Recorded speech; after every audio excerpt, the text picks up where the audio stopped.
Bismillahirrahmanirrahim. Assalamualaikum warahmatullahi wabarakatuh. Baik, perkenalkan saya Tirta Direksa Ramadian, mahasiswa Pendidikan Teknik Bangunan Universitas Negeri Jakarta. Ya, pada kesempatan kali ini kita akan membahas dan mempelajari mengenai green building. Yang dimana green building ini merupakan salah satu materi pokok dari mata pelajaran perkembangan teknologi dan isu-isu global. Oke, yang akan dibahas pada pembahasan kali ini itu diantaranya kita pasti membahas mengenal konsep dari green building tersebut, lalu ada kriteria apa saja sih dalam sebuah green building, dan juga penerapan green building.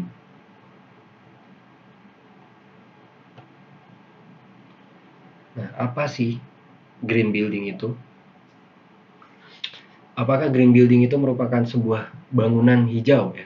Secara harfiah gitu, bangunan yang berwarna hijau. Apakah green building itu bangunan yang dikelilingi oleh tanaman-tanaman atau pohon-pohon seperti pada gambar di samping, atau memang green building ini bangunan yang di sekitarnya ada pohon-pohon hijau, atau bangunan yang berada di hutan atau apa, atau bisa juga merupakan bangunan yang ramah lingkungan ya, green secara konsep gitu, secara istilah. Oke, mari kita bahas.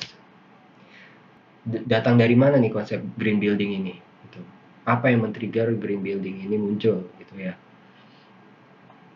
Di sini dijelaskan bahwa pertumbuhan pembangunan gedung-gedung tinggi, pertumbuhan penduduk, jika tidak dikelola secara seksama dengan memperhatikan kelestarian lingkungan, sangat memungkinkan terjadinya degradasi lingkungan. Kita tahu bahwa populasi manusia semakin meningkat ya seiring waktu.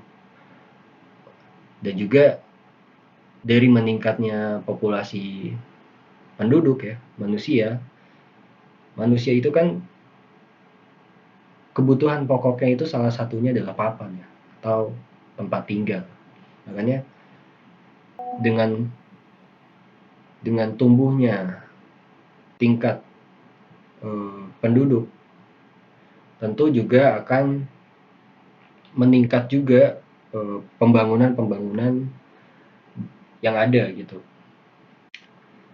Dan juga mengingat penggunaan energi terbesar di dunia adalah bangunan, yaitu 40%, maka usaha perencanaan dan pengelolaan bangunan hemat energi sangat diperlukan. Kita juga tahu ya, isu-isu belakangan ini membahas mengenai energi yang sudah mulai terbatas gitu.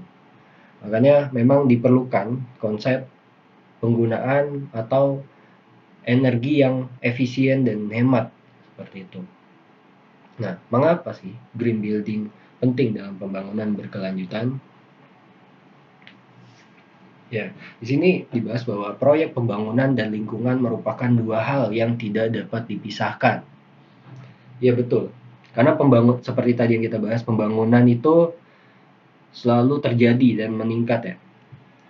Di sisi lain lingkungan juga perlu kita lestarikan, perlu kita jaga karena sumber daya manusia itu semua berasal dari lingkungan, seperti itu. Nah, maka ini dua hal ini tidak bisa dipisahkan, harus berjalan beriringan. Nah, sebuah bangunan akan mengkonsumsi energi, material, dan air, baik dalam proses konstruksi maupun dalam operasional bangunannya. Dengan cara ini, pembangunan gedung tinggi akan mendukung pembangunan berkelanjutan. Nah, konsep green building harus memenuhi 6 kriteria. Jadi ada 6 kriteria pada green building. Apa aja 6 kriteria tersebut? 6 kriteria green building. Yang pertama, kesesuaian tata guna lahan. Nah, di sini maksudnya adalah akses dari sarana atau fasilitas umum. Ya. Aksesnya itu mendukungkah pejalan kaki, ya, mendukungkah lingkungannya gitu. yang sehat, area terbuka hijau, dan minim penggunaan kendaraan bermotor. Makanya fasilitas umum ini itu mendukung nggak sih dari rumah warga tempat tinggal menuju ke angkutan umum, ke halte, ke stasiun atau dan lain-lain gitu ya. Lalu yang kedua itu ada efisiensi dan konservasi energi. Nah, ini maksudnya adalah optimalisasi dan efisiensi energi hingga pengurangan emisi energi pada bangunan. Nah, di sini tuh menekankan pada efisiensi energi. Jadi jangan sampai ada penggunaan energi yang sia-sia gitu. Serta juga menilai atau mengupayakan minimnya produksi emisi energi pada bangunan gitu. Lalu yang ketiga adalah konservasi air. Efisiensi konsumsi air bersih hingga penerapan sistem filtrasi. Sama seperti konservasi energi sebelumnya. Di sini menekankan efisiensi pada penggunaan air serta memaksimalkan air bekas ya, sehingga bisa dipergunakan lagi untuk kegiatan-kegiatan lainnya. Di sini makanya ada sistem filtrasi. Yang keempat itu material ramah lingkungan dan lokal, serta pengelolaan limbah. Maaf, yang keempat ini ada sumber dan siklus material. Nah, penjelasannya yang tadi, material ramah lingkungan dan lokal. Nah, material ramah lingkungan itu maksudnya apa? Material yang tentu bisa berasal dari barang bekas ya, jadi produk recycle, ataupun memang material-material yang mungkin umurnya panjang gitu, bisa dipakai dengan jangka waktu yang lama. Dan lokal, kenapa lokal? Karena jika penggunaan material itu berasal dari daerah yang lain ya, atau yang jauh kan, di situ akan menyebabkan atau membutuhkan cost yang lebih tinggi dari mobilisasinya. Nah, dari hasil mobilisasi itu, perpindahan itu, pengiriman itu pasti juga menghasilkan emisi-emisi atau energi yang terbuang gitu ya, yang tidak efisien. Seperti itu. Dan juga pasti juga lebih memberatkan dari sisi cost-nya tadi ya, biaya. Serta pengelolaan limbah. Nah, di sini tuh maksudnya yang tadi, limbahnya ini masih bisa digunakan lagi atau enggak. Seperti itu, recycle lagi ya, reuse gitu. Lalu yang kelima itu ada kualitas udara dan kenyamanan ruang. Maksudnya adalah kualitas kesehatan dan kenyamanan suhu, udara, cahaya, dan suara ruangan. Nah, 4 unsur ini tuh merupakan unsur yang menjadi salah satu tolak ukur dalam kenyamanan dan kesehatan. Yang terakhir, yang keenam itu manajemen lingkungan bangunan. Yang dimaksud ini adalah kelengkapan dokumen terkait pengoperasian aspek green building. Ya. Lanjut. Green building merupakan gabungan bangunan berkelanjutan yang bertanggung jawab terhadap lingkungan dan hemat sumber daya sepanjang siklus hidup bangunan tersebut. Mulai dari pemilihan tempat sampai desain, konstruksi, operasi, perawatan, renovasi, dan peruntuhan. Iya, jadi penerapan green building ini tidak hanya diterapkan saat pengoperasian gedungnya atau bangunannya ya. Jadi benar-benar dari tahap awal, dari tahap desain, dari tahap konstruksi, ya, tahap pembangunannya, tahap operasinya atau saat dipakainya, perawatannya, maintenance-nya ya, tahap renovasi, bahkan sampai tahap di demolition, diruntuhkan gitu, dihancurkan. Nah, setiap tahap ini itu ada caranya supaya bisa ramah lingkungan seperti itu.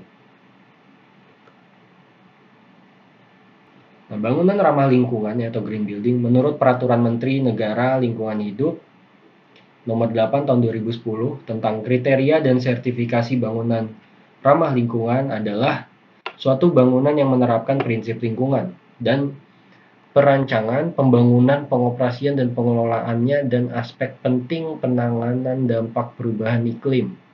Nah, green building ini dirancang untuk mengurangi dampak lingkungan ya. Ini yang perlu ditekankan nih. Green building ini dirancang untuk mengurangi dampak lingkungan, bangunan, dan alam terhadap kesehatan manusia ya. Jadi untuk mengurangi dampak buruk pada lingkungan. Seperti itu green building. Nah, untuk mengurangi dampaknya itu ada caranya apa aja sih? Nah, di sini ada 3 cara. Yang pertama itu menggunakan energi air dan sumber daya lain secara efisien. Yang kedua, melindungi kesehatan penghuni dan meningkatkan produktivitas karyawan atau penggunanya. Lalu yang ketiga, mengurangi limbah, polusi, dan degradasi lingkungan. Mari kita bahas satu-satu. Efisiensi energi ya. Jadi pada penggunaan energi di rumah tinggal itu salah satunya itu berupa pencahayaan ya. Nah, yang dimana pencahayaan ini bersumber dari energi listrik. Nah, untuk meminimalisir penggunaan listrik ya pada pencahayaan, yaitu salah satunya dengan cara membuat bukaan yang besar pada rumah seperti gambar di samping nih. Jendelanya besar-besar ya. Nah, jendela besar ini itu sebagai menggantikan penggunaan lampu. Jadi di sini memaksimalkan cahaya alami dari matahari. Seperti itu. Jadi di siang hari tidak perlu menggunakan cahaya lampu.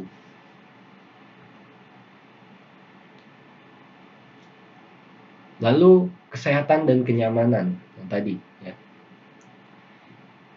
Kualitas kenyamanan pada rumah tinggal dapat dipengaruhi oleh kualitas udara. Suasana sejuk dalam rumah dapat dihasilkan dari sirkulasi udara yang disesuaikan dengan arah mata angin sehingga optimal. Nah, tadi ada 4 unsur ya untuk meninjau kesehatan dan kenyamanan. Ada suhu, ada udara, kebisingan, dan ada cahaya. Gimana sih untuk penerapannya?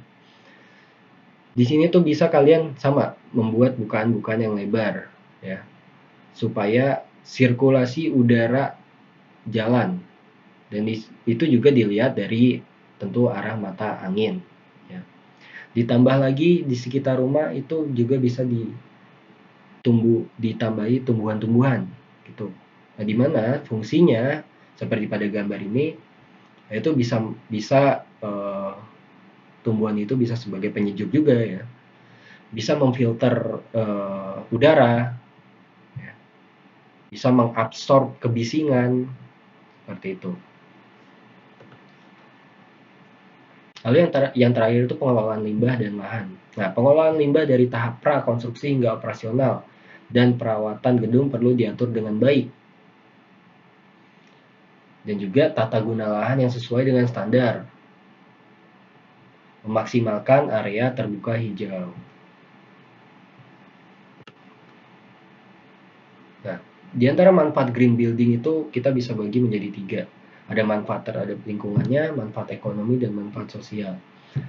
Manfaat lingkungan itu untuk melindungi dan meningkatkan kondisi keragaman ekosistem, meningkatkan ekosistem, mengurangi produksi limbah, dan konservasi sumber daya alam.